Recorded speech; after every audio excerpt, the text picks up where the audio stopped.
Ustedes verán en la pantalla que tenemos 3 géneros que y más que los habían colocado en una sola clase. Entonces yo debo comentarles antes de iniciar la misma lo siguiente. Yo tenía la plena seguridad porque el tema que nos compete el día de hoy, que era enfermedades o microorganismos que originan patologías urogénicas, o sea, en el tracto renal, urinario concretamente, correspondían a un grupo de las denominadas enterobacterias, que son las que tienen algunas de las que vamos a recitar hoy día en la pantalla. Pero sin embargo, hace unos minutos atrás me entero que ustedes no han tenido ninguna clase de enterobacterias, ¿no es verdad? ¿O sí han tenido? No, doctor. Familia Enterobacteriaceae. No, no es verdad. Entonces, lo pertinente era comenzar por enfermedades o microorganismos, las generalidades de las enterobacterias, hablar de las enfermedades, etcétera, etcétera, y después hablar de las extraintestinales, que es lo que tocaría hoy día. Entonces, bueno, vamos a dejar aquello, lo voy a presentar aquello para la próxima reunión de cátedra. Y entonces ahora les voy a hacer un brevísimo resumen de lo que significarían las generalidades de las enterobacterias, porque caso contrario nos vamos a prolongar mucho, mucho, mucho y con seguridad ustedes no van a estar conformes, ¿de acuerdo? Porque dentro de lo que significa la bacteriología, las enterobacterias es el grupo más complejo, taxonómicamente hablando, por las reiteradas reclasificaciones que sufren, las reacciones metabólicas, genéticas, etcétera, etcétera.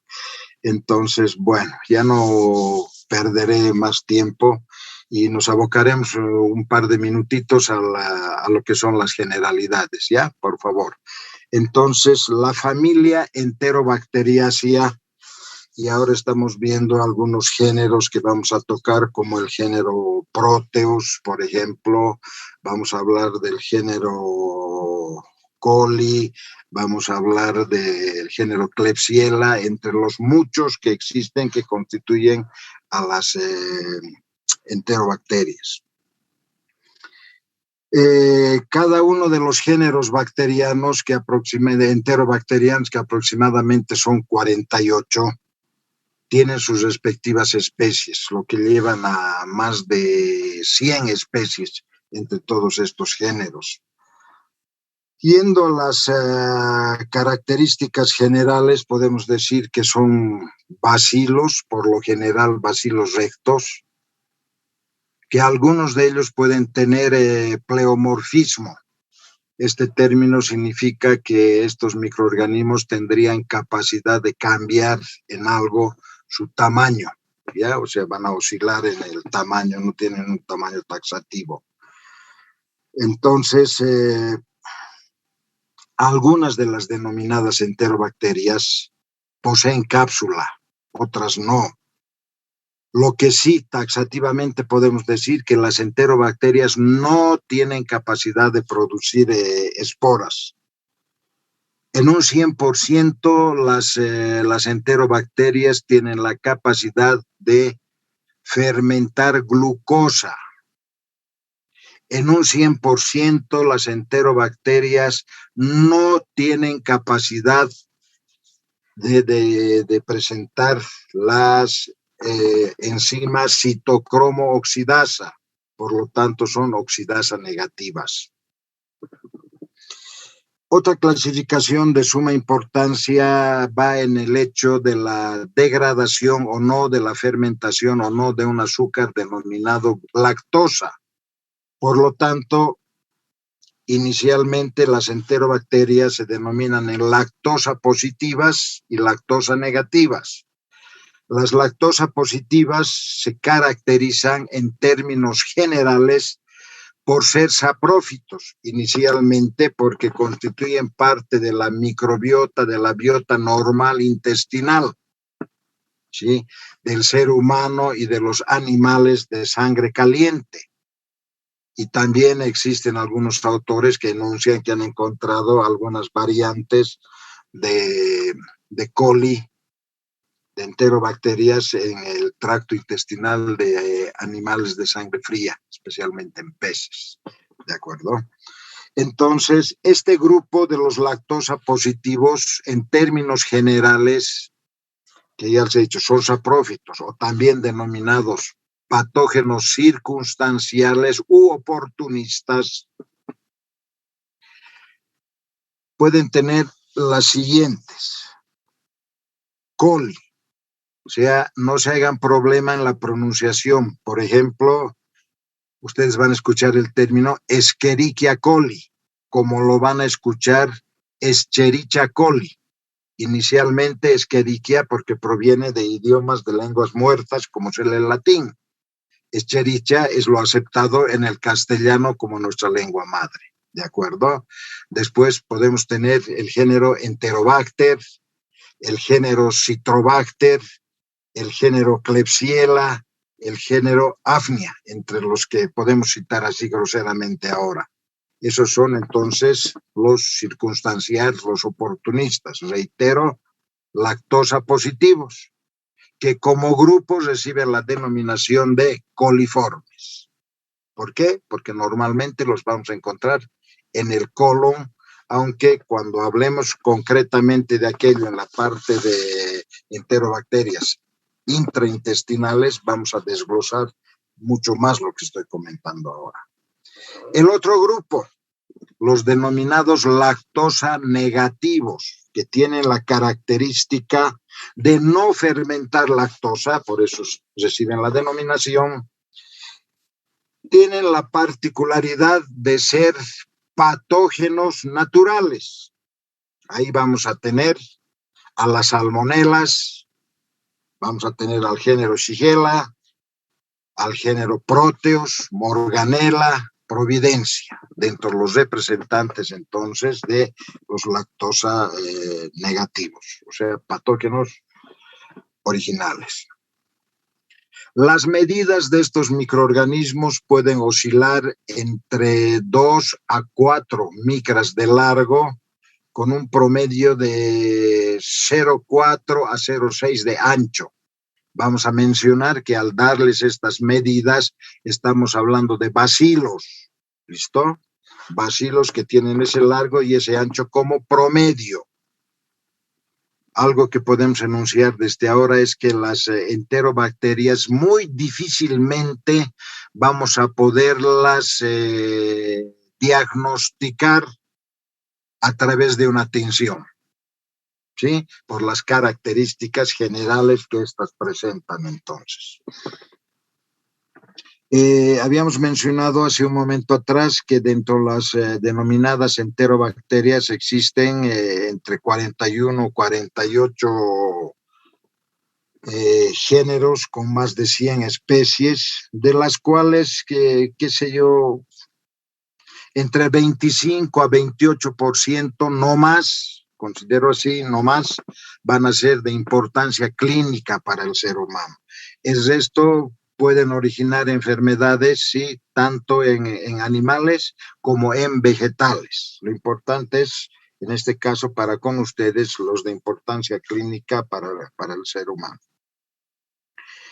Dentro de los factores de patogenicidad que pueden presentar estos microorganismos, vamos a hablar primero, los que poseen cápsula, va a ser ese un factor de patogenicidad, la presencia de la cápsula. Luego van a presentar o producir exotoxinas, van a presentar endotoxinas,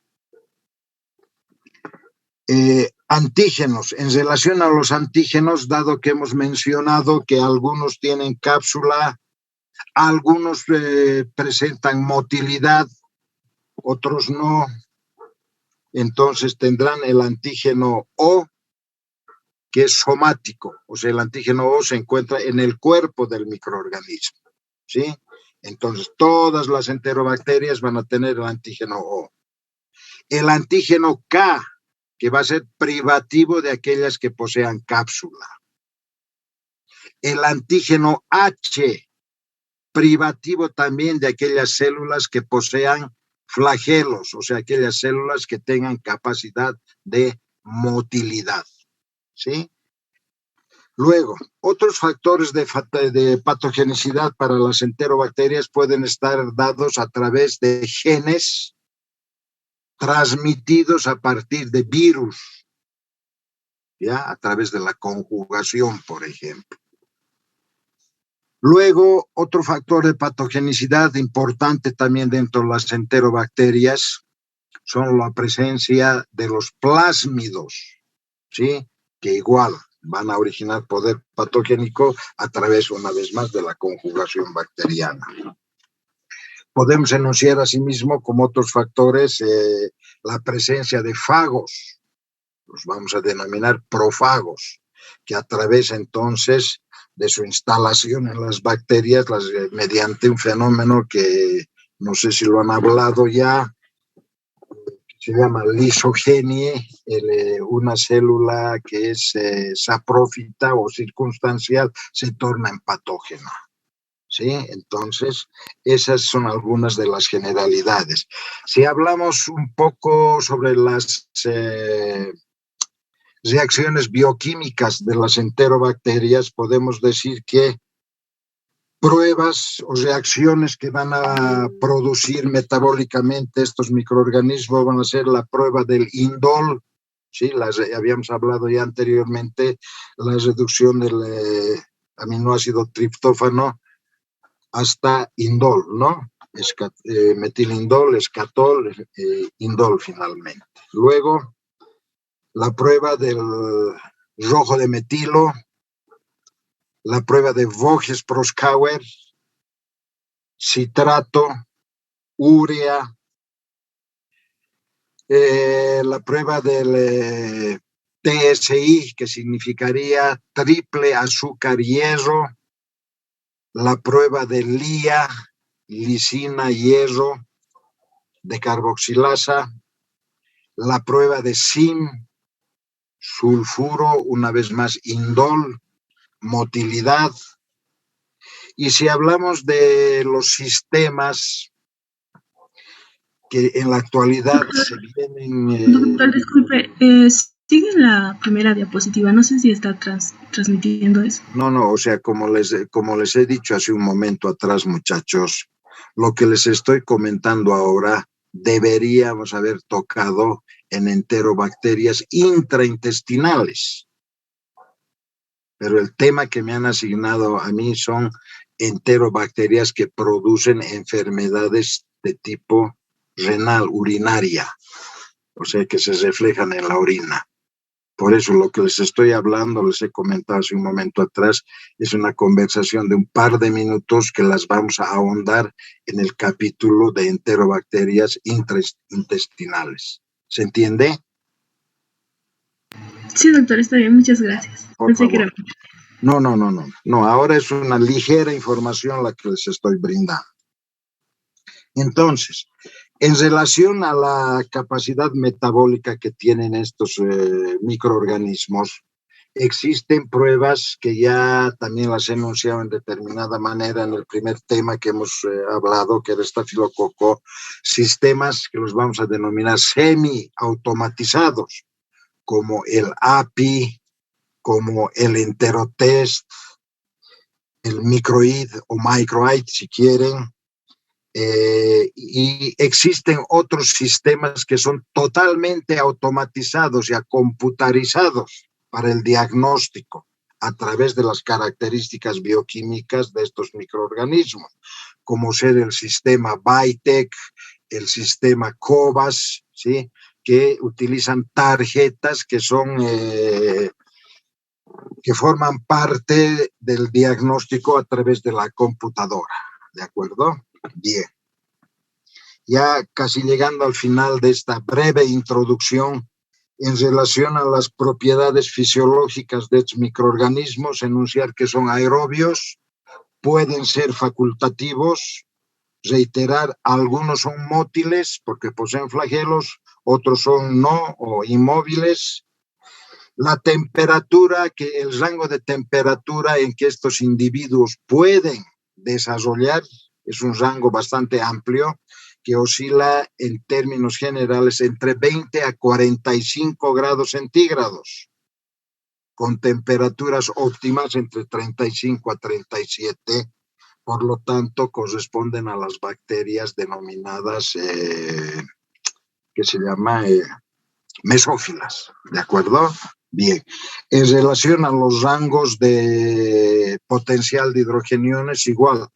El rango que tienen va a oscilar desde 6 hasta, que es un pH para nosotros ácido, hasta un pH alcalino de 8.5 aproximadamente. Sin embargo, el pH, el potencial de hidrogeniones que estos individuos precisan para óptimo, más bien utilizaremos el término de óptimo, va a ser aproximadamente de 7.2. ¿Listo? Entonces ahí vamos a tener un desarrollo de estos microorganismos en condiciones generales y normales en un lapso entre 18 a 24 horas sin ningún problema. Vamos a mencionar que las enterobacterias en su totalidad no son exigentes nutricionales. Esto implica que pueden desarrollar en cualquier medio de cultivo. ¿Sí? Bien. Son resistentes de manera relativa a la desecación, o sea, tienen mayor resistencia que algunos otros microorganismos en su forma vegetativa, porque hemos mencionado que no poseen o no tienen capacidad de producir esporas. Entonces, en términos generales, esta sería una introducción a lo que significa las enterobacterias. ¿Listo? Ahora vamos a entrar en tema como tal. Vamos a cursar las diapositivas, pero sin embargo, un minutito les voy a pedir me dispensen porque acabo de recibir una llamada de la facultad.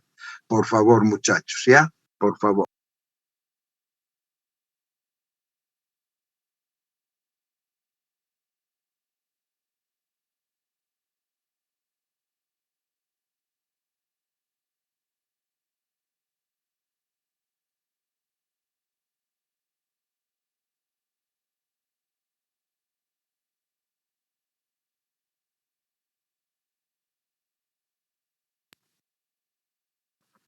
Bien, el motivo de la llamada era para algo que es atingente a nosotros y me indican que por favor les recuerde la necesidad imperiosa de que ustedes se sometan a vacunación que se está llevando a efecto en la facultad y que el día domingo van a estar desde las 8 de la mañana hasta las 4 de la tarde. ¿Sí? Al margen de la importancia sanitaria que este evento puede tener, me indican que el certificado que se otorgue de constancia para la vacunación va a servir para ustedes como un control para los eventos que se vayan a llevar. Como por ejemplo, les van a pedir este certificado de vacunación para el ingreso a sus exámenes.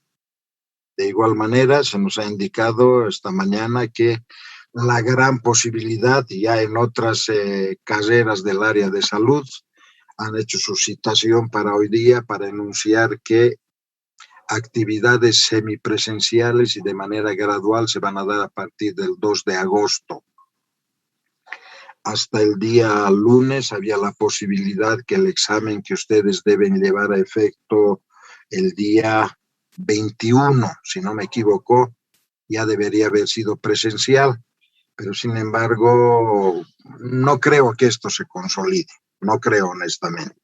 Pero ya el próximo, ¿qué número de parcial sería este del 21? Por favor, a ver, comuníqueme.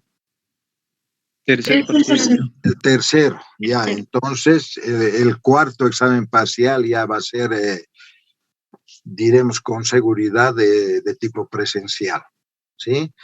Entonces, vean ustedes que para el 2 de agosto creo que faltan 2 semanas, ¿sí?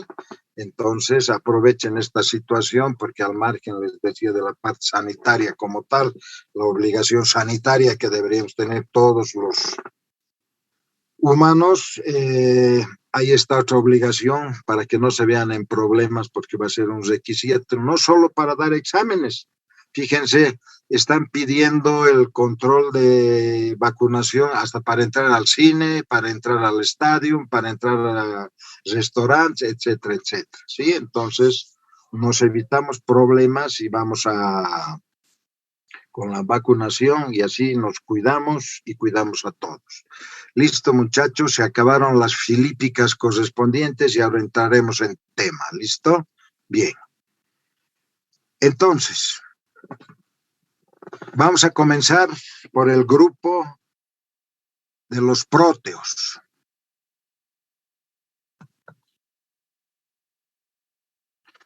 La historia en relación a próteos se refiere con Hauser en 1885, porque este profesor descubre bacilos gramnegativos con alguna característica particular en carnes de descomposición. ¿Sí? Entonces, a los microorganismos que él encuentra en ese entonces, ve unas características particulares que las vamos a enunciar posteriormente, donde de acuerdo a estudios posteriores y demás se puede apreciar que estamos hablando de Proteus vulgaris y otro Proteus mirabilis. ¿Ya? Bien. Luego, el profesor Penner en 1962 desprende uno de los componentes del grupo Proteus para enunciar la creación de otro género, el género Providencia, con la especie Redgeri. ¿Listo? Entonces, el profesor Penner, a través de diferenciación de biogrupos o biotipos, si ustedes quieren, ve que este grupo, nuevo género de la Providencia, tenía algunas particularidades en relación a lo que se había determinado anteriormente. Posteriormente, el 78 del siglo pasado, Brenner clasifica, enuncia, comprueba, si ustedes quieren, la presencia de Proteus vulgaris y lo determina como Proteus vulgaris tipo 1. ¿Listo? Biogrupo 1 o tipo 1, si ustedes quieren. Un poco después, unos 4 años después, este biotipo número 1 de Proteus vulgaris le dan la denominación de Proteus penneri, doble N, penneri. ¿Listo? Y en el año 2000, más o menos 99, 2001, 2000, concretizaremos, el grupo del profesor O'Hara determina la identificación de otro Proteus hauseri. Vamos a ver después en las especies. Bien. Si vamos a la taxonomía, corresponden, ya les he dicho, a uno de los 3 dominios, el dominio bacteria o eubacteria si quieren, el reino procariota o monera, sección la gama proteobacteria, clase cimobacteria, lo que nos interesa, orden, enterobacteriales, familia, enterobacteriaceae, y los géneros Proteus, Morganella y Providencia. ¿De acuerdo? Reciben la denominación de enterobacterias porque generalmente estos microorganismos los vamos a encontrar, especialmente los del grupo coliforme, como parte constituyente de la microbiota intestinal. Coliforme, ¿por qué? Porque los vamos a encontrar en el colon, ¿de acuerdo? Por eso se llama grupo coliforme. Entonces, fíjense, aunque de manera desordenada aquí en la placa, tenemos las especies de Proteus vulgaris, mirabilis, penneri, hauseri, lo que les enunciaba el último, y Mixofaciens, ¿no es verdad? O sea, existen otras más de menor importancia clínica humana y sí de importancia clínica animal o también vegetal. Dentro del género Providencia tenemos Edgeri, Alcalifaciens, Stuarti, Hensbach, Rutigliani y el tercer grupo Morganella con una sola, Morganella morgani. Hace cierto tiempo atrás, Morganella morgani también era un Proteus, Providencia también era un Proteus, ¿de acuerdo? Las subespecies, si bien Morganella tiene solo la especie morgani, existen subespecies. Tenemos una nominada morgani, siboni, todas estas corresponden a un grupo, biogrupo número 1. Morfología. Dice bacilos cortos, pueden ser bacilos largos, dado las características morfológicas que pueden oscilar entre 2 micras de largo hasta 4, el promedio, ¿no es verdad? Entre 0,4 a 0,6 de ancho. Tienen una petencia tintoria gram negativa, dado que no poseen ácidos teicoicos, por lo tanto no puede llevarse a efecto el complejo yodo-color, ¿no es verdad? Bien, entonces, este grupo que estamos enunciando ahora, fíjense en las dos placas que tenemos, poseen flagelos, todos estos filamentos en torno a la fotografía electrónica, como a esta fotografía de abajo, ¿no es verdad? Entonces, este grupo posee flagelos de tipo peritrico. ¿Por qué? Porque los flagelos están rodeando toda la célula. ¿Sí? Flagelos peritricos. Ojo, cuando nosotros le vemos efecto una tinción de Gram, no vamos a estar en condición de poder apreciar los flagelos. Vamos a ver como estas otras células, o sea, un bacilo teñido de color rojizo, de color fucsia, pero no vamos a ver los flagelos. Ustedes se preguntarán, ¿y cómo en esta placa estamos observando aquello? Son tinciones especiales, tinciones selectivas, ¿sí? De ahí su nombre, selectivas, porque van a seleccionar partes, estructuras particulares de la bacteria para que poderlas graficar y poderlas presentar, ¿sí? Entonces, después de una tinción, esta puede ser la tinción de Leifson, ¿sí? Vamos a poder observar en microscopía óptica común el bacilo gram negativo con sus flagelos. Pero estos flagelos, una vez más, no son observables en tinción gram, que es la convencional para que nosotros trabajemos y diagnostiquemos en laboratorio. En relación al cultivo, hemos mencionado que como todas las enterobacterias no tienen capacidad de ser exigentes, ¿sí? Entonces decimos no son exigentes nutricionales. Pero especialmente Proteus, por el tipo de flagelos que hemos mostrado hace un momento atrás, llevan a efecto, pueden ver en estas dos placas, ¿sí? Un fenómeno invasivo, unas colonias dispersas, ¿no es verdad? Que parecen graditas, ¿sí? El punto de inóculo es este, el punto de inóculo es ese, ¿sí? Pero se van expandiendo como gradas.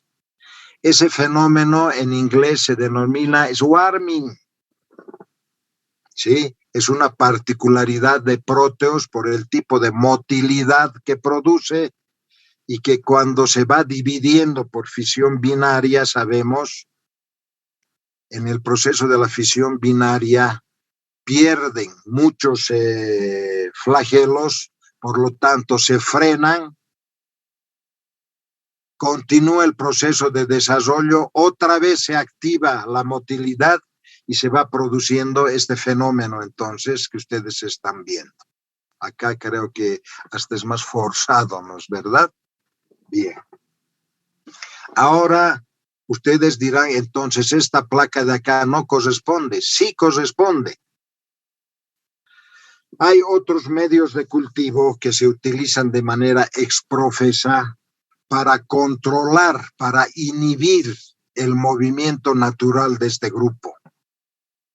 Por ejemplo, el medio de CLED, C-L-E-D, medio de CLED.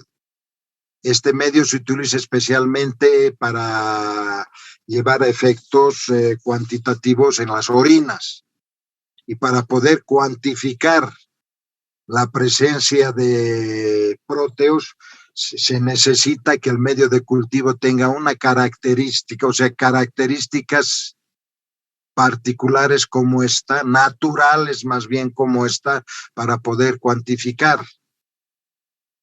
Se preguntarán por qué. Las infecciones del tracto urinario son controladas o se dan a conocer, son diagnosticadas por la cuantificación. ¿Qué significa? Que hay cantidades que nos van a determinar si hay un proceso infeccioso en vías urinarias o no. Y si yo tengo un medio de cultivo que no controla el desarrollo, como el agar sangre, por ejemplo, o un agar nutritivo, si ustedes quieren, no voy a poder cuantificar cuántas colonias hay. Pero sin embargo, en el medio de CLED tengo condición de inhibir la motilidad y poder realizar la cuantificación. ¿De acuerdo? Bien. Lo importante no son exigentes nutricionales, significa que pueden desarrollar en cualquier medio de cultivo. El hábitat. Estas enterobacterias son propias de la naturaleza. Los vamos a encontrar en el agua, los vamos a encontrar en el polvo, los vamos a encontrar en los vegetales, ¿sí? Hasta, si ustedes quieren, como constituyentes de microbiota de los vegetales, ¿sí? Sin ningún problema. Entonces, si ustedes prefieren utilizar el término, son ubicuos. Eso va a significar que los vamos a encontrar en la naturaleza de manera dispersa. Dentro de las propiedades fisiológicas de este grupo, vamos a ver que son mótiles, hemos hablado, que poseen flagelos. Aquí tienen un esquema, ¿sí? Flagelos perítlicos. No forman esporas, solo tienen un estadio de forma vegetativa y algunos pueden presentar cápsulas. En relación a las características metabólicas, vamos a enunciar que son aerobios, pueden ser asimismo facultativos, fermentan glucosa, algunos, otros no, es forma de diferenciación entonces, todos son catalasa positivos, tienen esta enzima, hemos mencionado que son oxidasa negativos. Este grupo va a corresponder a los urea positivos porque tienen la enzima ureasa. Próteos tiene la capacidad de producir hidrógeno de sulfuro, por lo tanto, muy fácilmente el próteos, las colonias de próteos,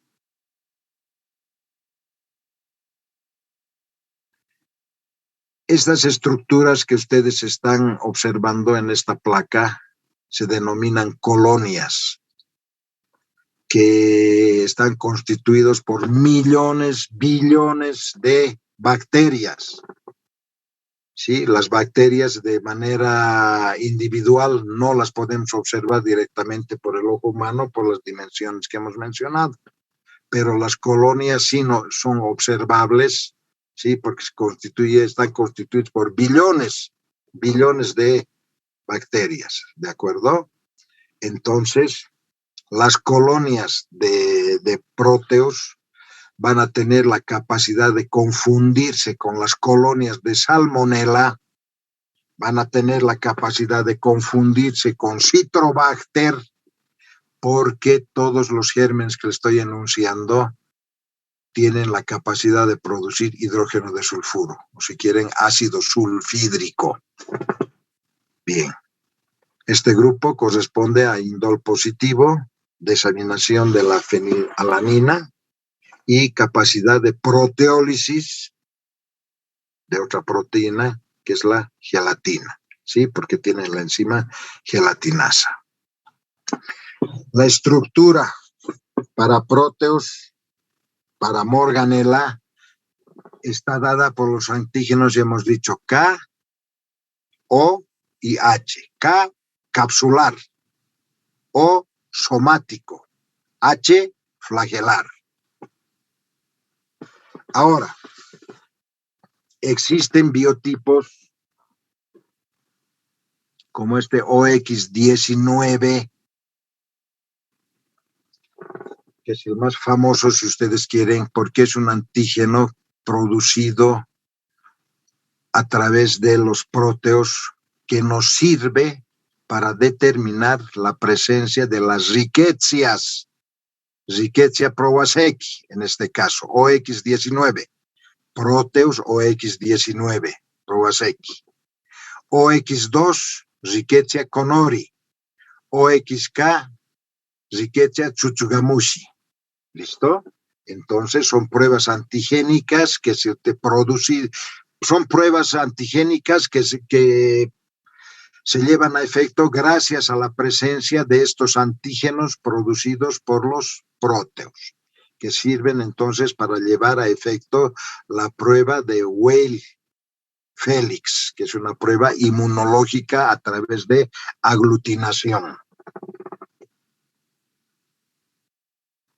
Factores de virulencia, en este caso podemos hablar de flagelos, ¿sí? Que son los apéndices que sirven para la motilidad, para el movimiento. Hablamos de fimbrias, que lo mismo es hablar de pelos, de vellos, ¿de acuerdo? De cilios, si ustedes quieren, son términos sinónimos, que estas estructuras, estos apéndices, que son de menor tamaño que los flagelos, no sirven para la motilidad, tengan claro, no sirven para la motilidad, sirven para la adhesividad, o sea, para adherirse, para sujetarse.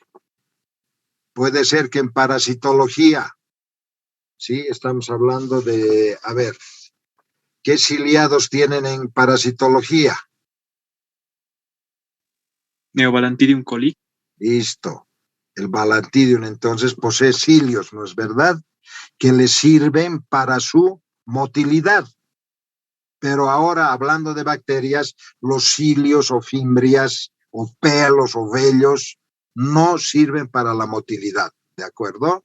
Entonces, eso sirva siquiera para el aprendizaje hoy día.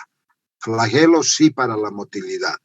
Proteínas de la membrana, especialmente en la membrana externa.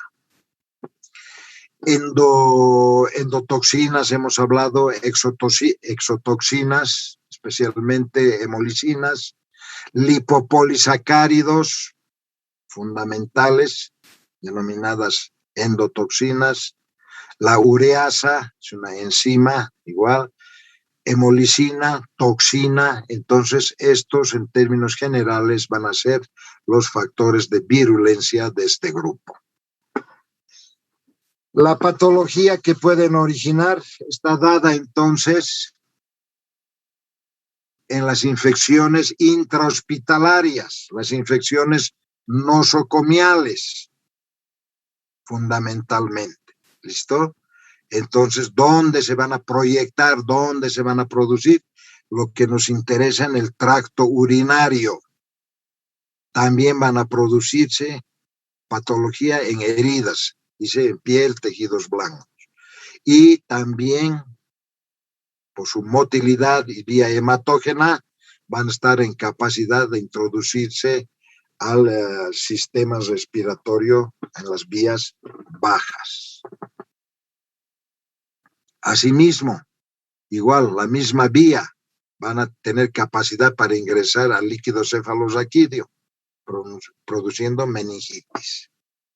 abscesos intraabdominales, bueno, y aquí entran al líquido cefalorraquídeo, absceso cerebral y septicemia, o sea, ya es un proceso infeccioso generalizado. Las infecciones urinarias, dice, son endógenas, o sea, se van a producir por la migración del proteus a través, o sea, del tracto digestivo a las vías urinarias. ¿De acuerdo? Las infecciones gastrointestinales son, dice, exógenas. Esto implica que van a venir de afuera a través de bebidas o alimentos sólidos que van a ingresar por la boca y van a llevar a efecto su acción en el tracto digestivo. Sí, pero las urinarias que nos interesan ahora son de tipo endógenas, por la migración del tracto intestinal hacia las vías urinarias, especialmente pacientes de sexo femenino. La rápida motilidad de proteos coadyuva su capacidad para invadir el aparato urinario. Una vía es la aplicación de las famosas sondas, las sondas Foley que tanto se utilizan en nuestro medio. ¿Sí? Bien.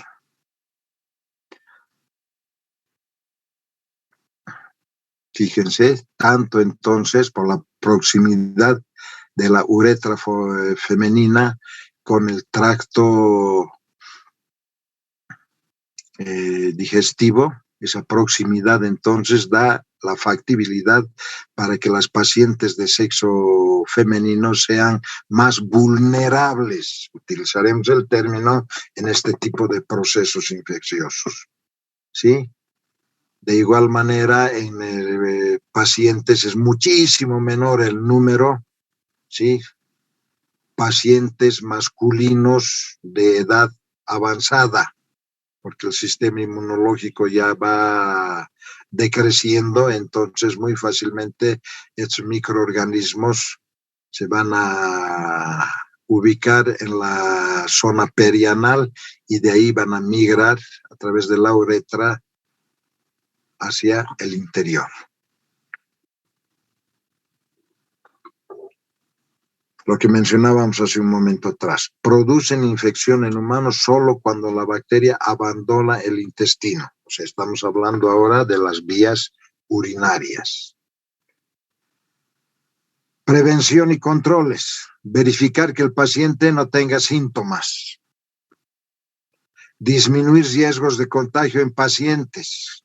Sabemos, todos este tipo de pacientes tienen el sistema inmunológico deprimido, por lo tanto van a ser fáciles presas del proceso migratorio de estos individuos. Los pacientes diabéticos con catéter, las sondas renales, ¿sí? Pacientes con quimioterapia, hemodiálisis, son los que están entonces en mayor riesgo de tener este proceso infeccioso. Si ustedes ven, son pacientes que van a, por lo general, los últimos, estar internados en un nosocomio. Dice, infecciones nosocomiales van a ser consideradas a partir de las 48 horas de la internación. O sea, ¿qué significa esto? El paciente, por poner un ejemplo grosero, ¿listo? El paciente entra con un catarro, con una gripe estacional, y resulta que después de las 48 horas el paciente refiere una neumonía lobar. Entonces, cuando se habla de neumonía lobar, estamos hablando específicamente de una bacteria. Si hablamos de gripe, estamos hablando de un virus, ¿no es verdad? Si hablamos de una neumonía lobar, estamos hablando de una bacteria que se llama Streptococcus pneumoniae. Entonces, fíjense, el paciente ha ingresado al nosocomio por un problema. Sin embargo, ha adquirido, después de 48 horas, otro problema infeccioso. ¿Cuáles son los pacientes? Una vez más, los que hemos visto anteriormente, ¿sí? Los diabéticos, cateterizados, inmunosuprimidos en general. Factores de patogenicidad de este grupo: endotoxinas, hemos dicho que presentan cápsula, los antígenos K, H, o sea, capsular, flagelar, y los pilis que hemos mencionado que son de adherencia. A nivel de diagnóstico, vamos a trabajar con muestras que pueden ser punta de catéter, algún tejido producto de la cirugía, las zonas donde radican las quemaduras, ¿sí? Instrumental odontológico, si estamos hablando de las sondas y también de las heridas. Entonces, cualquiera de las muestras, mientras sean representativas, van a servir para que nosotros hagamos un diagnóstico. Miren, no sé si se observa, es mucha información para una placa, pero, por ejemplo, acá tenemos género Proteus, Providencia, Morganella. Aquí tenemos algunas pruebas, ¿sí? Indol, hidrógeno de sulfuro, urea, fermentaciones de hidratos de carbono, y fíjense cómo las diversas especies, los diversos géneros reaccionan de manera diferenciada. Eso es lo que nosotros buscamos en laboratorio para dar un diagnóstico y poder enunciar. Se trata de un género Proteus en la variedad, en la especie Vulgaris, Peneri, Mirabilis o cualquiera de ellos, a través de lo que les hablaba en las características bioquímicas. Acá tenemos, ¿no? Identificación bioquímica. Aquí, por ejemplo, hay una prueba de la oxidasa. Hemos dicho que estos señores no tienen capacidad porque no tienen la enzima citocromo oxidasa. Entonces, fíjense, así debería darnos una prueba de la citocromo oxidasa negativa y así una positiva. Hemos hablado del medio de TCI, ¿sí? Entonces, diversas comparaciones de diversos microorganismos, así deberían darnos la inherente al grupo que estamos buscando. ¿Sí? Bien. Y entonces aquí tenemos otras pruebas también. Producción de gas, hemos hablado que fermentan hidratos de carbono, la glucosa, por ejemplo, ¿no es verdad? Inicialmente el medio de cultivo tenía este color, el que están viendo aquí arriba. Y por la fermentación, entonces, ha cambiado de color, se ha acidificado y además hay producción de gas, también este levantamiento, ¿sí? Esta es la producción de hidrógeno de sulfuro en el medio de SIM, sulfuro, indol, motilidad, SIM. Esta parte negra es la producción del hidrógeno de sulfuro. Esta parte roja corresponde al indol, ¿sí? Y la motilidad está dada por toda la parte que ven ustedes negra porque el bacilo se ha movido, ¿no es verdad? Entonces, fíjense, motilidad para que ustedes puedan ver. Esta que es un filamento, negativa, pero esta que ya se difunde es una motilidad positiva. Acá no estamos viendo eso. ¿Por qué? Porque el hidrógeno de sulfuro nos inhibe el poder ver como acá. Pero sin embargo nos sirve de referencia que porque la motilidad del microorganismo es que el ácido se ha difundido. ¿De acuerdo? Bien. Y esta es la prueba del citrato. Citrato positivo, citrato negativo. Es la conjunción de estas baterías de pruebas van a servir para que nosotros compatibilicemos mediante tablas y tengamos la capacidad de dar el nombre y el apellido del microorganismo que está originando el proceso infeccioso. Estas son las pruebas semiautomáticas o automatizadas que les decía. Es una prueba API. Igual por colorimetría yo voy a poder determinar, ¿sí?, las variedades de los microorganismos que estoy estudiando. Bien, tratamiento. Esta es una prueba de antibiograma. Entonces, por lo general, para el antibiograma, yo tengo que ver que exista la producción de estos halos, que me significan que las bacterias no existen al interior del halo, como en esta placa, ¿sí? Pero, sin embargo, no basta aquello. Tenemos que medir el diámetro del halo y compatibilizar con placas, con tablas también, para ver si este halo corresponde a una susceptibilidad o a una resistencia. Bueno, ya avanzarán eso posteriormente. Con próteos hay necesidad de llevar a efecto antibiograma, dado que las cefalosporinas primera, segunda generación, por lo general no funcionan de tercera, cuarta, aunque ya hay resistencias también, ¿sí? Funcionan las de quinta generación. Las quinolonas, como las quinolonas fluoradas, por ejemplo, ciprofloxacina, norfloxacina, funcionan, sí, pero también se presentan resistencias, ¿sí? Lo que ya no se deberían utilizar entonces aminoglucósidos, porque el porcentaje o los porcentajes de resistencia son sumamente altos, ¿ya? Entonces, esas serían las generalidades para el grupo de próteos. Y ahora tómense un suspiro nada más para que ingresemos a, como les he dicho, Escherichia coli o Escherichia coli, que es exactamente lo mismo. En relación a la historia, la persona que ve por primera vez es la de la fotografía, Escherichia o Escherichia, ¿sí?, que en el año 85 entonces ve la presencia de microorganismos de bacilos gram negativos en el tracto intestinal, tanto normal como infectado, ¿de acuerdo? Entonces encontraba el mismo tipo de microorganismos en ambas situaciones.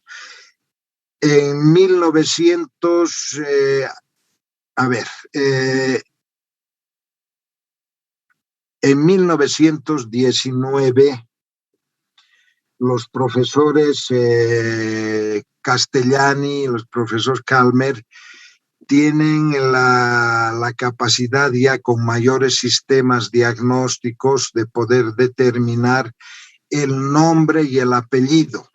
Le otorgan el nombre por el iniciador, el descubridor, si ustedes quieren, Escherichia o Escherichia, ¿sí?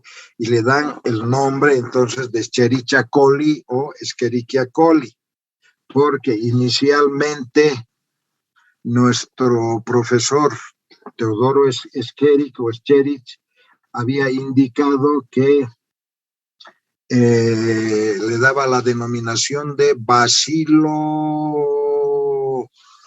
coli de intestino, traducido vendría así, ¿ya? Bacilo intestinal común, ¿sí?, porque estaba tanto en intestinos sanos como en intestinos enfermos. El profesor Kaufman, junto con Ewing, en el año 1944, realizan una reclasificación taxonómica de las enterobacterias, con la intención de poder diferenciar, en cierto modo lo que hemos hablado al comienzo, de poder diferenciar las enterobacterias patógenas de las enterobacterias saprófitas u oportunistas. Eso entonces como una grosera información histórica. En relación a la taxonomía, que es similar a la anterior, ¿sí?, todos los parámetros, el género, cambia, la especie cambia, y ahora hablamos de una variedad E. coli uropatogénica, ¿sí? E. coli uropatogénica.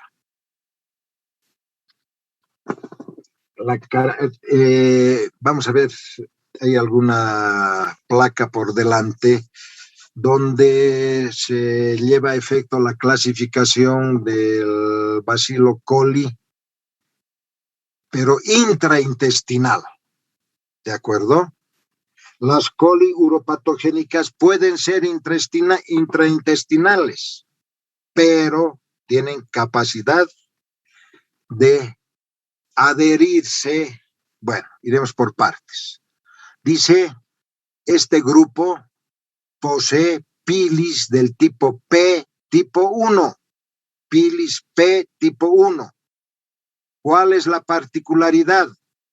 Que estos pilis, estas fimbrias, estos cilios o vellos se adhieren a la dextrógiro-manosa de las células uroteliales. ¿Listo? Del endotelio, entonces, urinario. Ahora, asimismo, una vez adheridas, tienen la capacidad de producir esta toxina alfa, que va a originar, o sea, que va a ingresar al citoplasma celular, o sea, del paciente me refiero, y va a originar muerte celular. Esa es la particularidad entonces de la coli uropatogénica. Enfermedades. Las enfermedades que producen estas uropatogénicas, cuando originan el problema en la uretra, se van a denominar uretritis. En la vejiga, cistitis, problema común en las pacientes femeninas, ¿no es verdad? En los uréteres, ureteritis, ¿sí? No es lo mismo uretritis que ureteritis.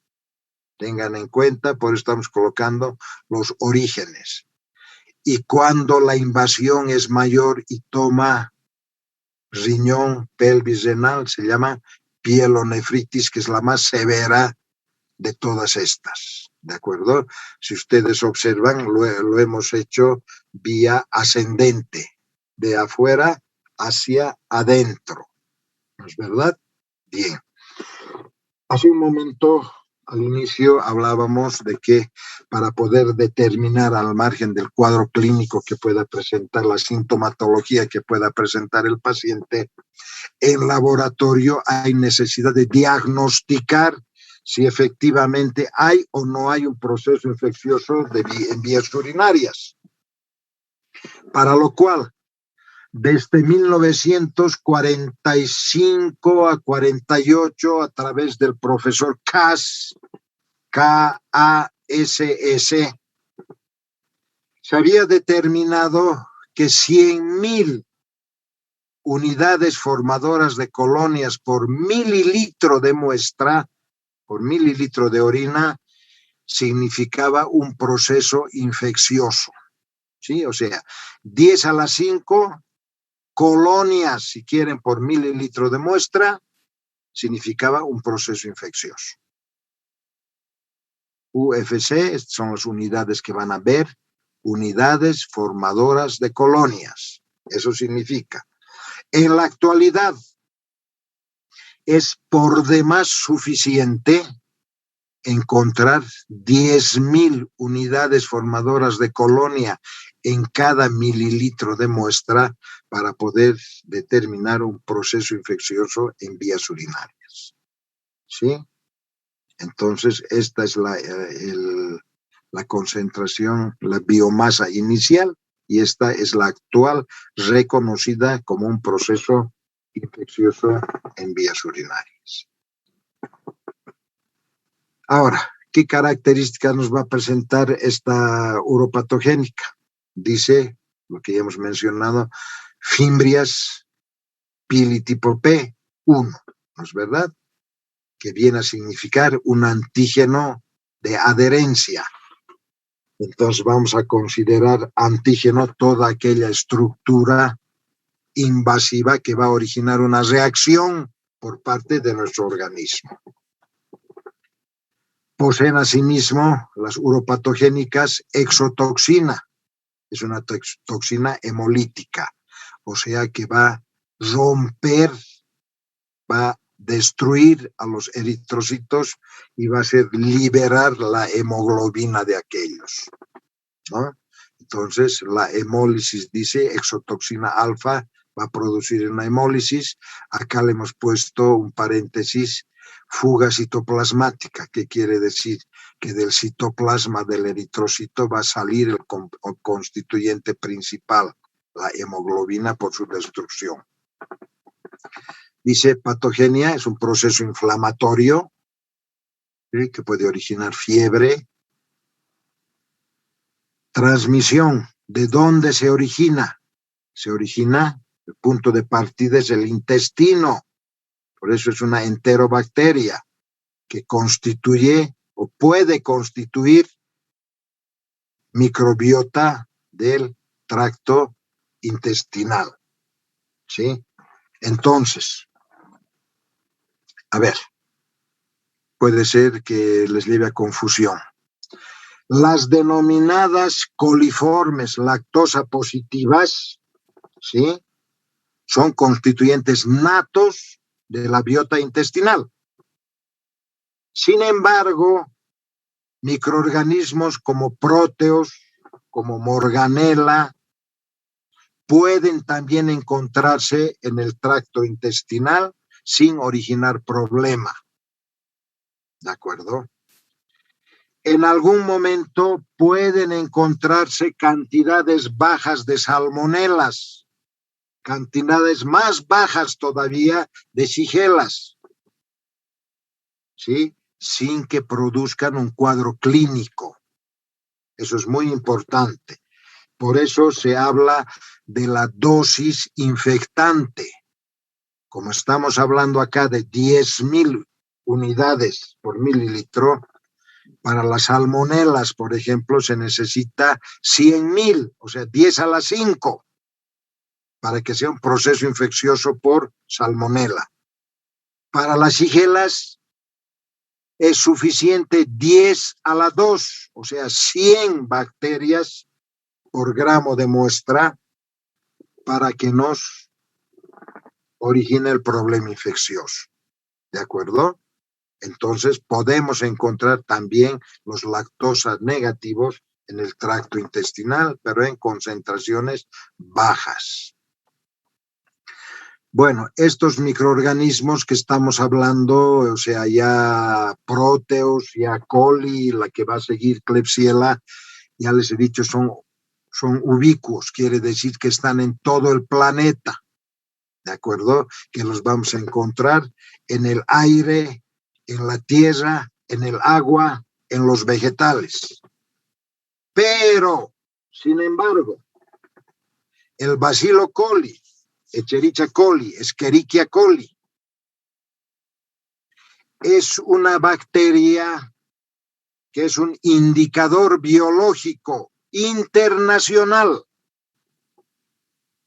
mundial, o sea, en toda la orbe del planeta Tierra se utiliza a la E. coli como indicador biológico. ¿Por qué? Porque el Bacilo coli es la única bacteria netamente intestinal. O sea, que si ustedes encuentran coli en agua, si ustedes encuentran coli en algún alimento, significa que existe una contaminación fecal. Si no se entiende el término contaminación fecal, que tanto el agua o el alimento contienen caca. ¿Listo? Esa es la validez, la importancia que tiene el Bacilo coli a nivel mundial. Y es la bacteria tipo, entonces, de las enterobacterias, porque además se la utiliza genéticamente para muchísimos trabajos. ¿sí? Entonces, esa es la importancia de la coli, que es un indicador biológico aparte de los biotipos que se tornan patógenos. Coli es un bacilo gram negativo, hemos dicho que algunas cepas son capsuladas, algunas cepas poseen cápsula, otras no. ¿De acuerdo? Bien. En relación a la fisiopatología, vamos a decir, tienen la capacidad de adherirse, estas estructuras que están viendo acá, están adheridas a leucocitos, ¿de acuerdo? Entonces, para limitar su accionar, porque las células que poseen cápsula, estamos viendo que acá, o sea, más bien les he dicho que a través de las tinciones convencionales no podemos ver las estructuras particulares. O sea, en este caso no podemos observar la cápsula. ¿Cuál es la importancia de una cápsula en las bacterias? Es el hecho de que la cápsula es antifagocitaria. Esto implica que las células que poseen cápsula no pueden ser digeridas por los leucocitos, ¿de acuerdo? Y progresa su poder patogénico en toda la extensión. A ver, otra, diagnóstico. Hemos mencionado que estos individuos no son exigentes nutricionales, pueden desarrollar en todos los medios simples, pero ustedes se preguntarán, ¿y por qué se utilizan medios de cultivo selectivos? Los medios de cultivo selectivos para enterobacterias tienen la particularidad de tener inhibidores para gérmenes gram positivos. Entonces, ¿a qué me refiero? ¿Cuál es la importancia de aquello? En 1 gramo de materia fecal vamos a encontrar entre 10 a la 9 a 10 a la 13 bacterias. ¿Listo? Entonces, 10 a la 9, 10 a la 13 bacterias por gramo de muestra. Ahora, de este inmenso número de microorganismos, entre 2, máximo 5% corresponden a enterobacterias. El resto van a ser bacterias gram negativas, pero no enterobacterias, ¿sí? Van a ser bacterias gram positivas, van a ser bacterias anaeróbicas, entonces van a dificultar la identificación del microorganismo. Cuando yo utilizo medios de cultivo que son selectivos, van a ayudar a que solo desarrollen enterobacterias como la que están viendo acá. Esta parte superior corresponde al medio de cultivo que se denomina EMB. ¿Listo? EMB. O medio de Levine se escribe. La parte de abajo, este color rosado, medio de McConkey. ¿Listo? Medio de McConkey. Entonces ustedes vean, todo lo que están observando, todas las colonias que ven acá son de enterobacterias. ¿Por qué? Porque estos medios selectivos han anulado, han eliminado, han destruido por sus constituyentes a los gérmenes gram positivos. Ahora, en vías urinarias últimamente se han creado, se han inventado, se han fabricado los medios de cultivo cromogénicos. Cromos significa color, ¿no es verdad? Entonces, en estos medios de cultivo yo estoy en capacidad de poder determinar el tipo de coli que me están desarrollando. Fíjense, ¿sí? E. coli, antígeno O26. Ya vamos a ver eso después, no ahora. E. coli, antígeno O157. Pero se van a grabar estos números, por favor. E. coli O111. Entonces, se diferencian por el tamaño, por la intensidad de color. Estos de color, qué sé yo, azulino, no, que no es el nombre correcto, pero se me fue el nombre, corresponden a otro tipo de bacterias que no son las coli. Entonces me evitan. Estos medios de cultivo cromógenos sirven para ahorrar tiempo en el diagnóstico. Se ve favorecido el solicitante, el médico solicitante y por ende el paciente, porque el diagnóstico va a salir más rápido de lo que normalmente se tarda. ¿De acuerdo? Ya, tratamiento. Al presente hay muchas cepas de coli que son resistentes. Ya les he dicho, por la presencia de fagos, o sea, lisogenie, ya sea por la presencia de plásmidos, ¿sí? Entonces hay necesidad de utilizar o realizar el antibiograma, ¿sí? Hay necesidad. Sin embargo, podemos utilizar, no de manera empírica, como producto del resultado del antibiograma, antibióticos como cefalosporinas, por ejemplo, la cefuroxima, la cefotaxime, podemos utilizar tetraciclina, ampicilina sulbactam, norfloxacina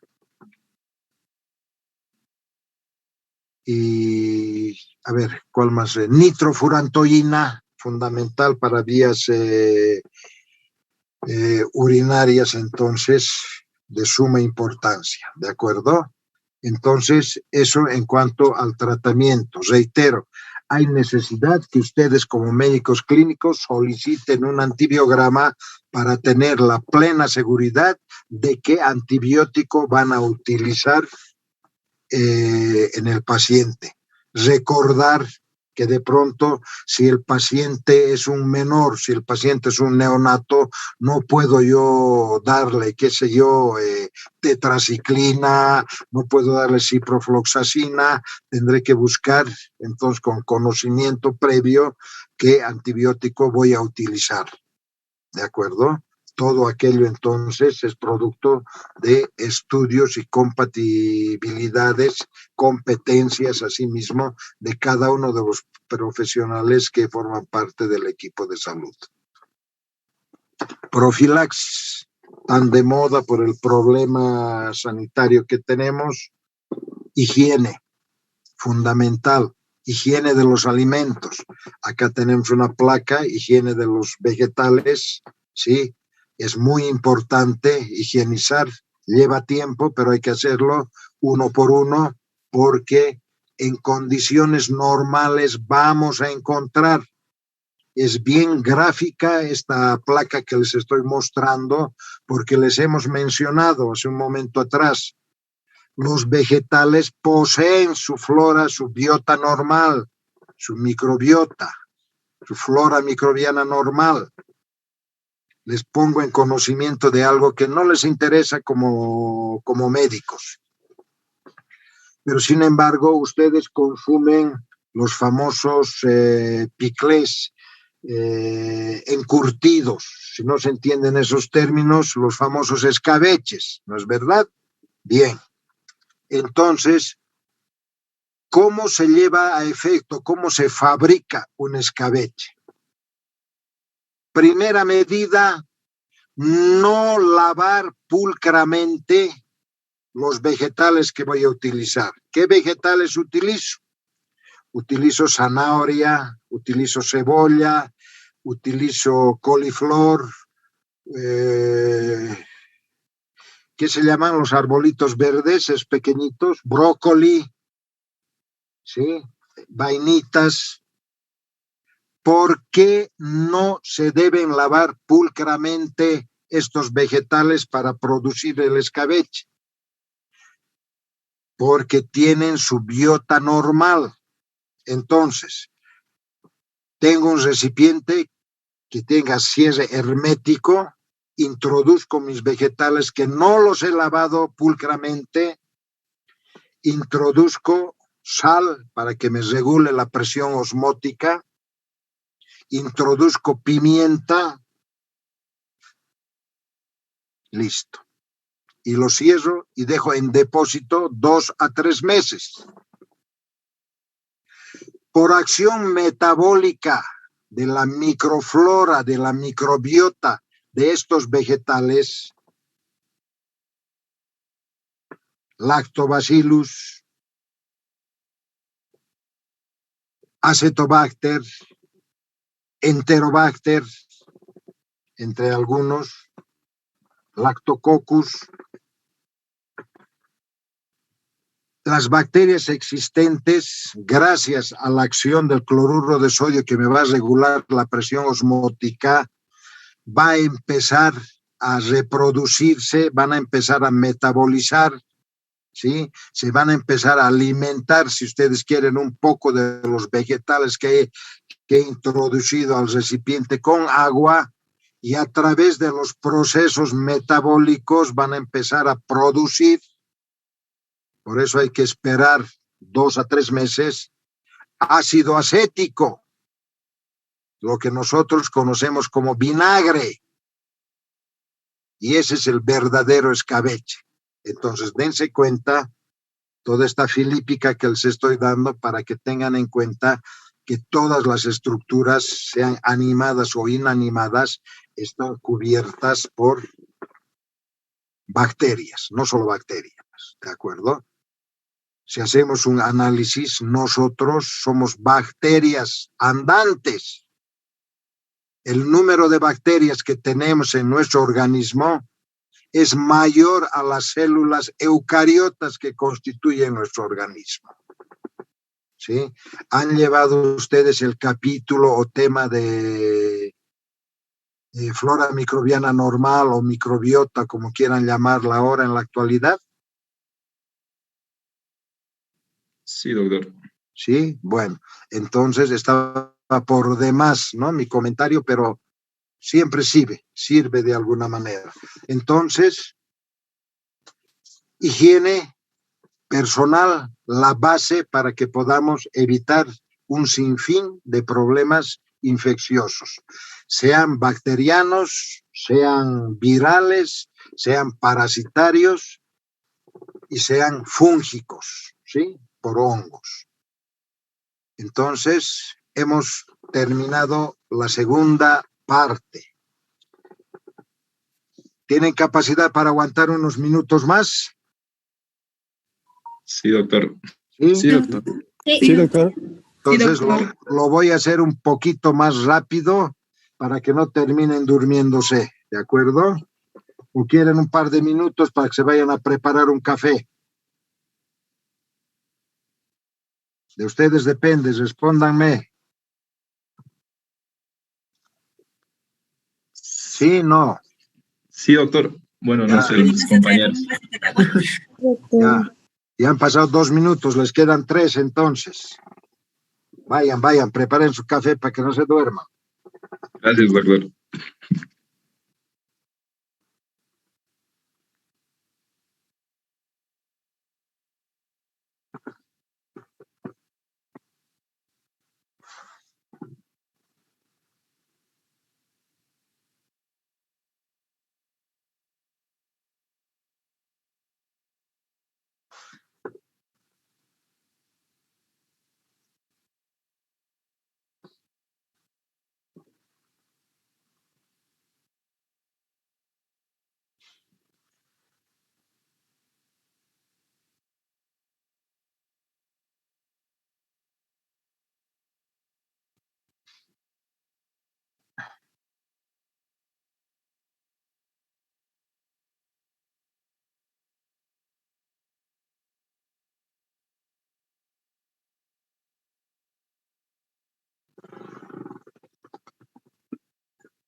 Bien, continuemos entonces, muchachos.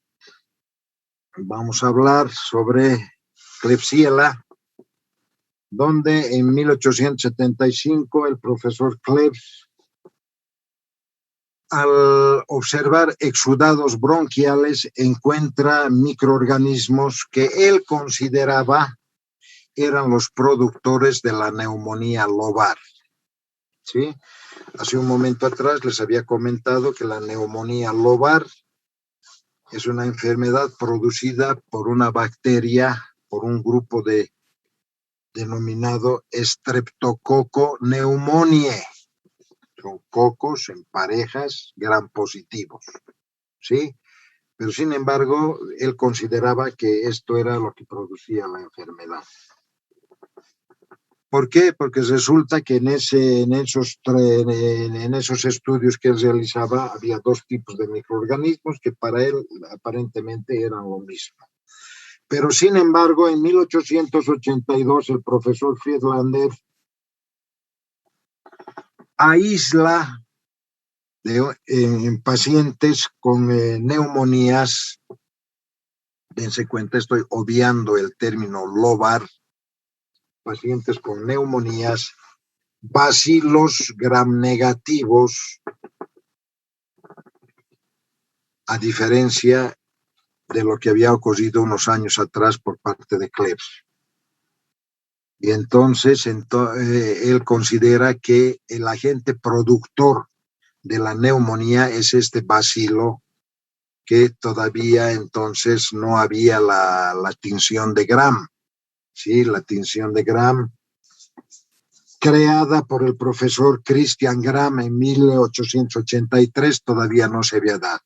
Pero sin embargo, como ya existía microscopio, pues podían realizarse las diferencias correspondientes a través de este medio.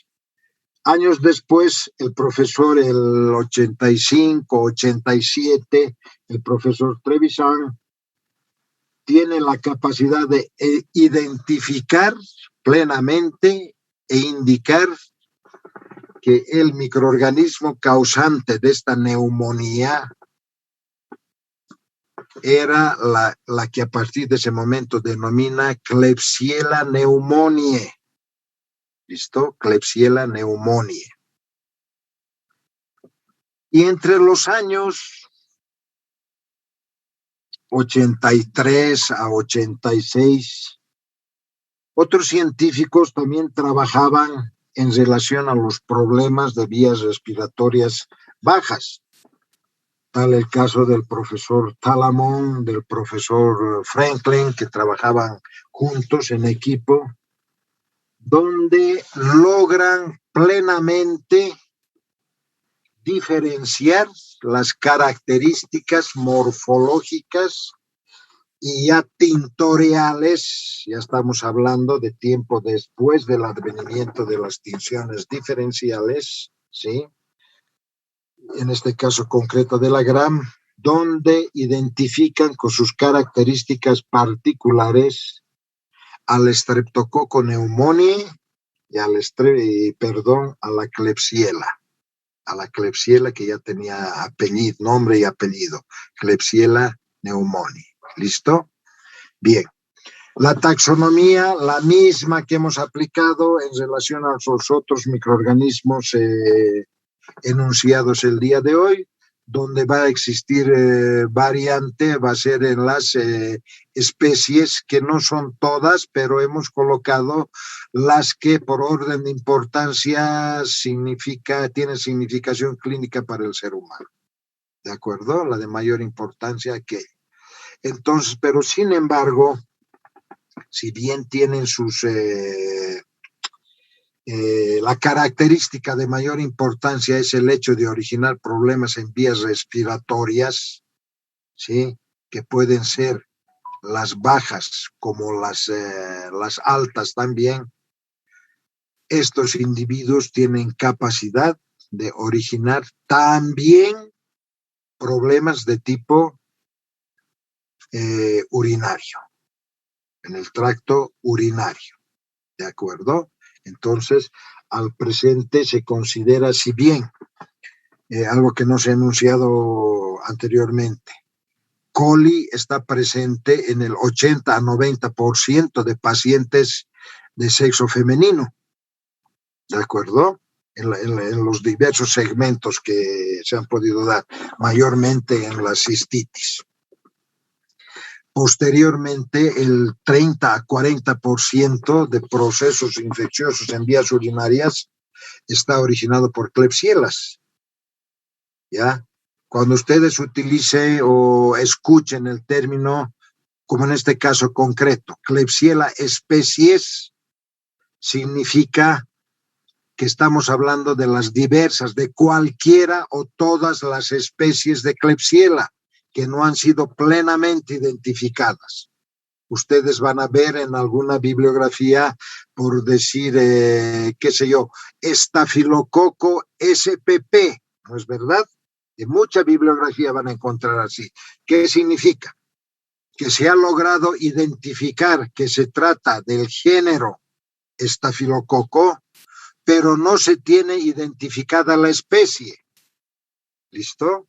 Cuando vean el SP o SPP, significa que no está especificada la especie correspondiente. ¿Listo? Entonces, que pueden ser cualquiera de estas que no las tenemos clasificadas. Lo que hemos mencionado con anterioridad, igual, ubicuo, ¿sí? Ubicuo, no hay ningún problema en encontrar, ya sea tanto en Venezuela como en Tierra del Fuego. O sea, Venezuela por aquí arriba, Tierra del Fuego por aquí abajo, ¿sí? Porque igual, por la alta capacidad que tienen de térmica, rango térmico, etcétera, etcétera, tienen capacidad de aguantar. Entonces, la Klebsiella es una bacteria que se encuentra una vez más en la flora intestinal de la población sin causar daño. Corresponde al grupo de los coliformes, como les he enunciado. Esta bacteria nos ayuda a protegernos de otros gérmenes y hacer la digestión cuando está en el tracto intestinal. Pero, como hemos visto en alguna gráfica, cuando sale del tracto intestinal, entonces la figura cambia, ¿sí? Podemos enunciar que es un microorganismo que puede producir infecciones de pulmones, puede originar también problemas intestinales y fundamentalmente en vías urinarias y también en heridas. Reiterar que la variedad más conocida y mayor relevancia clínica es la Klebsiella pneumoniae, que como hemos visto es o corresponde al grupo de las bacterias que uno las adquiere a nivel nosocomial, o sea, en los hospitales, llegando a causar enfermedades graves y muy a menudo la muerte, como verán ustedes por delante. Cuando cuando se trata de infecciones nosocomiales, esta bacteria se empodera, quiere decir, adquiere fuerza como consecuencia del frecuente uso de antibióticos que se lleva a efecto a nivel intrahospitalario. ¿Listo? Y esto entonces favorece ¿qué? Favorece a que vayan elaborando resistencia a muchos antibióticos. Por eso que en la actualidad a Klebsiella, especialmente pneumoniae, ¿sí?, se la considera como una superbacteria por la alta resistencia antimicrobiana que presenta.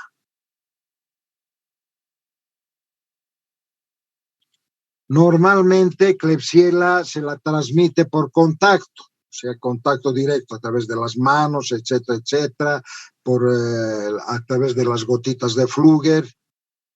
Si bien es una bacteria que está en el tracto digestivo de personas, no diré pacientes, de personas sanas y que no produce enfermedades, pero cuando estamos a nivel hospitalario, hemos mencionado hace un momento atrás, los individuos hospitalarios van a deprimir su sistema inmunológico, ¿sí? Por lo tanto, entonces aprovecha. Por eso Klebsiella es un oportunista, es circunstancial, es un oportunista, ¿sí? Se ubica bien en las superficies, en los catéteres, que es por lo que generalmente se transmite. Entonces, reitero, el contagio puede darse por contacto directo con la piel o las mucosas del infectado, la materia fecal, las orinas, fundamental, las orinas, y también heridas. También en las superficies inertes, inorgánicas, ¿sí? Que se hallen contaminadas por este microorganismo. Este microorganismo necesita nada más un poco de humedad en el ambiente para anidar, utilizar ese término, para anidar en ese segmento o en esos segmentos. ¿Listo? Mayor aún cuando la gente asignada a nivel nosocomial no realiza la limpieza adecuadamente. O sea, ustedes ven que los empleados, los encargados de limpieza, pasan con sus trapeadores, pero lo dejan así.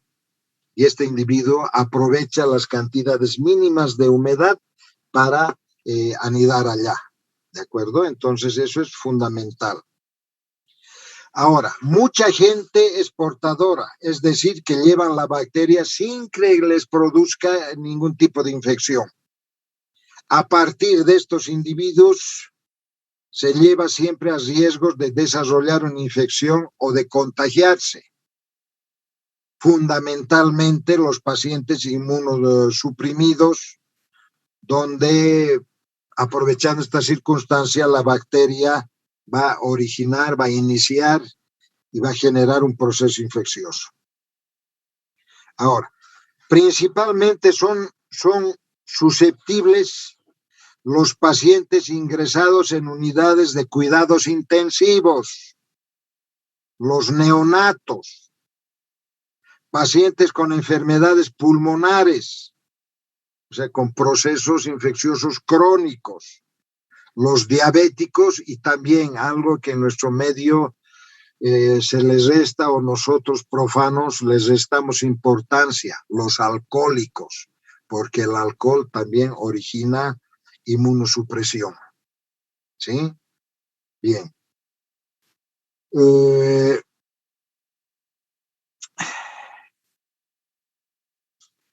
A ver, eso. Este microorganismo, ya les he mencionado, es un bacilo gram negativo que tiene la característica particular de presentar una gran cápsula. Fíjense ustedes, estas zonas blanquecinas en torno a las bacterias, en torno a los bacilos, corresponden a la cápsula.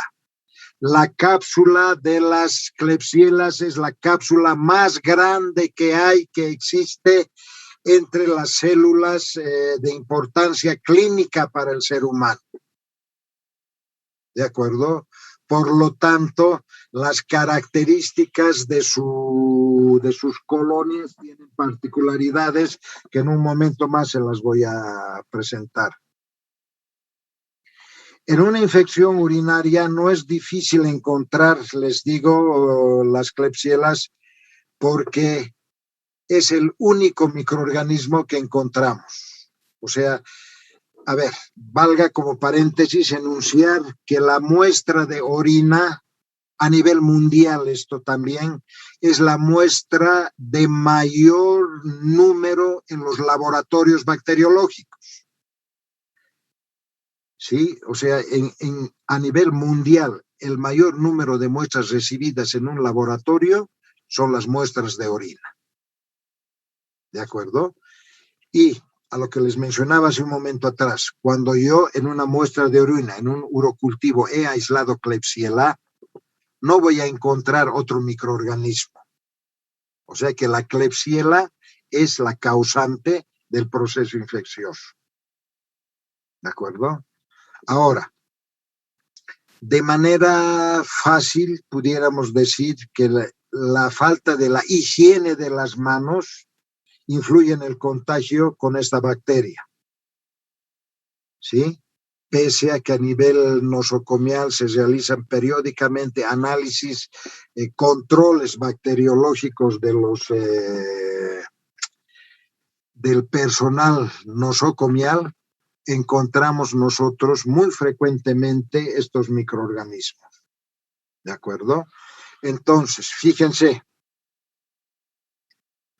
ustedes van a ver que en las placas que hemos utilizado ahora, en todas o casi todas existen adultos o niños, porque las características son similares para ambas situaciones, para ambos estratos. ¿De acuerdo? Entonces, fíjense, es a través de las fimbrias P que hemos enunciado, las de tipo 1, que la célula bacteriana se va a adosar, se va a adherir al urotelio, o sea, a las células que constituyen el epitelio urinario. ¿De acuerdo? Además, hemos dicho en su momento que estas células tienen capacidad de producir adhesinas, ¿no es verdad? ¿A qué denominamos adhesina? A esto, al moco que van a secretar, que van a producir, al unirse muchísimas bacterias. ¿De acuerdo? Bien. Por si acaso, Klebsiella no presenta flagelos, por lo tanto no tiene el antígeno H. Esta placa corresponde a coli, ¿de acuerdo? Entonces, aquí en el soma, en el citoplasma, está el antígeno O, ¿de acuerdo? Y en la cápsula, la más grande de las bacterias de importancia clínica, se halla el antígeno capsular, el antígeno K. Ya les he dicho, las células capsuladas son células patógenas por naturaleza, porque es un antígeno poderoso, y asimismo que va a cumplir otra función, la de evitar ser fagocitadas, ¿no es verdad? Bien. Miren, cuando ustedes vean en su momento, tengo la esperanza de entrar a clases presenciales y mostrarles todo lo que les estoy diciendo ahora de manera verbal y están observando así en una placa muerta, ¿sí? Cuando ustedes se encuentren colonias así brillantes, colonias que han empezado a conjuncionar entre ellas, fíjense, una colonia aislada es esta, una colonia aislada es esta, ¿sí? Pero hay algunos que han conjuncionado, ¿no es verdad? Esa situación se debe a la mucosidad que va a presentar la cápsula. Fíjense en la otra placa. Las bacterias que poseen cápsulas se denominan bacterias que presentan colonias gomosas, colonias elásticas, colonias chiclosas. ¿Por qué? Como están viendo acá, porque se estiran como chicle cuando uno con el asa bacteriológica pretende extraerlas tanto para hacer una siembra, para hacer una tinción o para hacer las pruebas bioquímicas. ¿Ah? Entonces, esto es de importancia. O sea, estas características preliminares que les estoy mostrando ya me sirven para dar un diagnóstico presuntivo y tener una idea del microorganismo que está originando el problema en las vías urinarias. Tratamiento. He tratado de graficar con dos cuestiones antagónicas. Una en el que el antibiótico está haciendo efecto sobre el microorganismo y otra en que la bacteria le ha ganado a los, fíjense, diversos colores, formas, a los antibióticos. ¿No es verdad? Entonces, o sea, ¿qué quiere decir? Esta bacteria tiene la capacidad de crear muy fácilmente resistencia a los antibióticos, ¿sí? A las denominadas carbapenemasas, carbapenem, ¿listo? Entonces, son de aquellas bacterias, una vez más, que las han denominado superbacterias por la capacidad que tienen para desarrollar fácilmente producto de sus plásmidos, producto una vez más de la lisogenia, de esas condiciones virales que van a adoptar en el camino por el tipo de divisiones que existen en esta resistencia. Estas bacterias pueden causar infecciones en el tracto urinario, hemos dicho respiratorio, en heridas, incluso pueden causar problemas septicémicos, especialmente en neonatos, y los síntomas van a variar dependiendo de la enfermedad, ¿sí? Totalmente. Entonces, había leído hace un tiempo atrás que Klebsiella pneumoniae, si no me equivoco, Europa, en España me parece que era, ¿sí? Esta Klebsiella pneumoniae, considerada una superbacteria, que tenía resistencia a 26 antibióticos diferentes, imagínense, ¿sí? Por lo que deducimos que la Klebsiella es una bacteria muy peligrosa, y esto así, con mayúsculas diremos, porque se adapta genéticamente a cualquier medicamento en un periodo muy corto de tiempo. Y es resistente, reitero, incluso a los carbapenemes, que son antibióticos utilizados como última opción para tratar infecciones graves. Dense cuenta. Entonces, ante las situaciones que nosotros atravesamos, las klebsielas son resistentes de forma natural, por ejemplo, a los betalactámicos, ¿ya? A la ampicilina, hablaremos de la ampicilina, ¿sí? A raíz de esta resistencia, entonces, las klebsielas crean brotes hospitalarios que dan problemas, sobre todo si son multiresistentes, como hemos enunciado hace un momento atrás. Los principales problemas en la clínica es que si tienes resistencias, o se llama, han hecho ustedes seguramente con el doctor Trigoso resistencia antimicrobiana, ¿no es verdad? Les ha debido hablar en su momento entonces de las resistencias del tipo BLE o de las resistencias del tipo BLEA. Las BLES significarían beta-lactamasas de espectro extendido.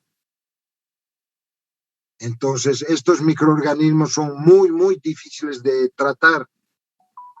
Entonces, lo que se hace es intentar un tratamiento con otros antibióticos y se procede al aislamiento del paciente, ¿sí? Para evitar su transmisión a otros y que se originen focos, entonces, brotes en los hospitales. Entonces, me interesa que lean eso. Esto es de un hecho que causó bastante revuelo en nuestro país, en Santa Cruz, en el hospital Percy Boland, el año 2004.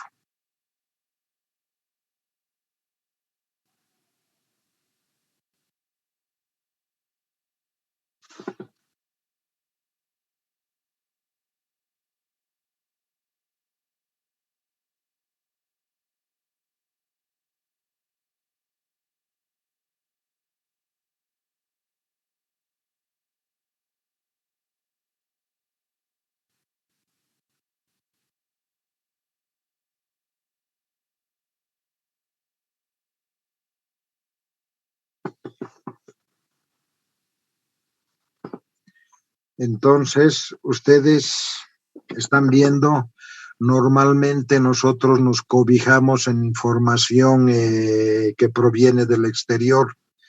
ahora estamos viendo una información que se ha dado en el país, que ha sido reportada.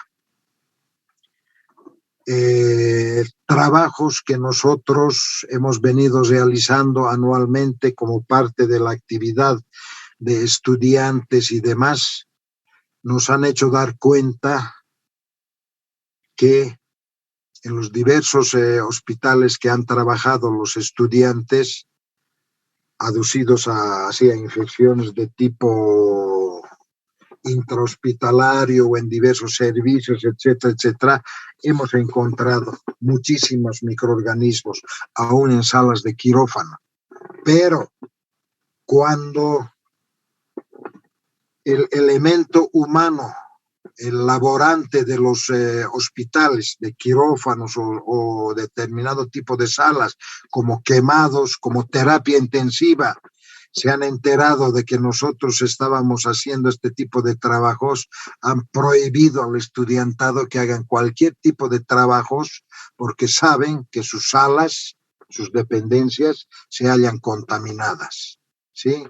Lamentablemente, no sé, hablando al presente, con ustedes no vamos a poder hacer ese tipo de trabajo si la situación sigue como al presente, pero siempre queda la esperanza de que alguno de ustedes de manera individual quiera realizar algún trabajo de investigación en relación a la parte bacteriológica, me buscan sin compromiso de ninguna naturaleza, que yo estoy obligado moral y civilmente a colaborarlos si ustedes desean realizar trabajos de investigación. Bien. Educación higiénica. En nuestro medio estamos acostumbrados a la automedicación. Hemos visto con este microorganismo que la automedicación o el hecho de utilizar medicamentos, fármacos, antibióticos concretamente de manera arbitraria, de manera discrecional, nos lleva a que los microorganismos originen su resistencia, que para mí, de manera muy particular, la resistencia nada más es una forma de defensa del microorganismo ante los ataques que está recibiendo del ser humano, ¿sí? Si ustedes tendrían capacidad de leer textos que no correspondan a bacteriología clínica, se darían cuenta que de la totalidad de microorganismos que existen en la naturaleza, un pequeño porcentaje, que no llega al 10%, corresponde a microorganismos de importancia clínica para el ser humano. Sin embargo, queda un 90% de microorganismos a los cuales se los puede utilizar en diversos rubros. Tal es el caso concreto, para no dilatar más, de la bacteriología industrial, por ejemplo. ¿No es verdad? Para la producción de yogur se utilizan microorganismos. Para la producción, les he mencionado, de los escabeches, de los encurtidos, se utilizan microorganismos, ¿sí? Entonces, en diversas áreas, para determinar el cortar, cuando se producen los derrames de petróleo a nivel marítimo, ¿qué se utiliza? Se utilizan determinado tipo de bacterias de tipo termófilas para que se coman, así entre comillas, se coman el petróleo y no sigan causando daño. Y así podemos hablar muchísimo más. Pero, señores, no sé si hay más, creo que esta es la última. Yo les agradezco la paciencia que han tenido por soportarme 2 horas. Espero que lo próximo sea más corto, aunque cada vez les amenazo con que cada vez va a ser más corto y creo que la figura es la inversa. Sin embargo, nos vamos a ver próximamente, creo que en una semana, 10 días más, con otro tema. Y tengo la esperanza de que sea yo el que les dé una parte general, si quiere, de lo que significan las enterobacterias para que ustedes tengan un conocimiento más profundo de lo poco que les haya podido hablar hoy día. ¿Listo? Entonces, muchachos, no sé si tienen alguna pregunta por ahí o ya cansados y ya pasó el efecto del café. Nos veríamos la subsiguiente semana y nada más, pues hay un feriado por medio. Disfrútenlo, aunque sería mejor que ese día lo aprovechen para estudiar, ¿no? Dado que 21 es creo que la próxima semana. Entonces, muchachos, por mi parte, eso sería todo y nos veríamos una subsiguiente semana, ¿ya? Como siempre, presentando mi disposición para atenderlos cuando quieran y si ustedes consideran de manera personal, individual o pequeños grupos, pueden visitarme para, si tienen interés en realizar algún trabajo de investigación que sea aplicable, o sea, operativo, que no sea muy complejo. ¿De acuerdo? Bien. Con estas palabras, entonces, me despido y nos vemos la subsiguiente semana. Tengan buen fin de semana, buen feriado y estudien para su parcial. Chao, muchachos, que les vaya bien. Muchas gracias, doctor. Hasta Gracias, luego. doctor. Hasta Doctor, luego. hasta luego. Sus órdenes. Muchas gracias, doctor. Hasta luego. Gracias, doctor. Hasta luego. Chao, chao. Gracias, Chao, doctor. Hasta luego. Gracias, doctor. Hasta luego. chao, que les vaya bien. Doctor, una consulta. Dime. Más bien pedirle un favor, la verdad. Sí, adelante. Agradecido con sus clases.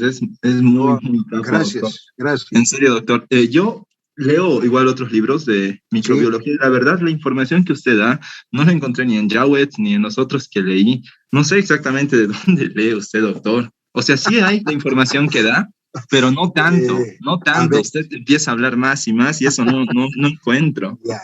Te voy a hacer un comentario. Estamos ahora en la hora de la radiococina, ya la clase terminó, ¿no es verdad? Bien. Comentarte que yo tengo una antigüedad de 39 años en la facultad, ¿sí? Son 39 años en los que doy clases en microbiología, por lo tanto es el cúmulo de conocimientos de esa gran parte de mi vida, ¿sí?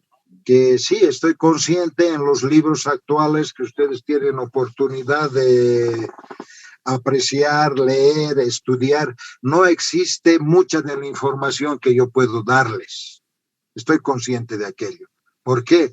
Porque la información que yo les brindo es parte de mi experiencia acumulada a través del tiempo y el espacio y el aprendizaje que he tenido la suerte de estar en el exterior, varias oportunidades donde afuera siempre el aprendizaje es mayor que en nuestro medio, ¿no? Entonces, esa es la causa por la que, bueno, yo me alegro, me satisface el hecho de que las charlas que tengo con ustedes sean de beneficio, de verdad, ¿no? Porque no considero que el hecho de que el docente repita lo que hay en un texto, ¿no es verdad? Porque las neuronas de ustedes son frescas, son jóvenes, son nuevas, tienen mayor capacidad de retención que las mías que ya están esperando llegar a un espacio de descanso, ¿sí? Entonces, por eso les digo, cuando ustedes quieran alguna situación así extra académica, como ahora les ofrezco la parte esta de hacer trabajos, estoy a sus órdenes, sin compromiso de ninguna naturaleza, ¿sí? No hay ningún inconveniente. El profesor está para enseñar. El profesor está para transmitir la experiencia que tiene en relación al tema, al rubro, no sé qué otro término más utilizar ahora. ¿Sí? No sé si responde esto en algo tu inquietud. Sí, doctor. Nuevamente, muchas gracias, doctor. ¿De qué estoy? Dijo que en el piso 6, ¿verdad? Sí, lo podemos claro encontrar. que sí, claro que sí. ¿En el piso 6 de morfológica o en el No, el edificio piso grande? 6 de la facultad. Ya. Sí, piso sexto es la cátedra, hay dos cátedras en el piso 6, una es microbiología, otra es parasitología, ¿sí? Ocupamos el mismo piso. Está bien, ¿De doctor. acuerdo? Muchísimas A gracias. sus órdenes. ¿Listo? Que les vaya bien. Chao, chao. Hasta luego, Chao, doctor. chao.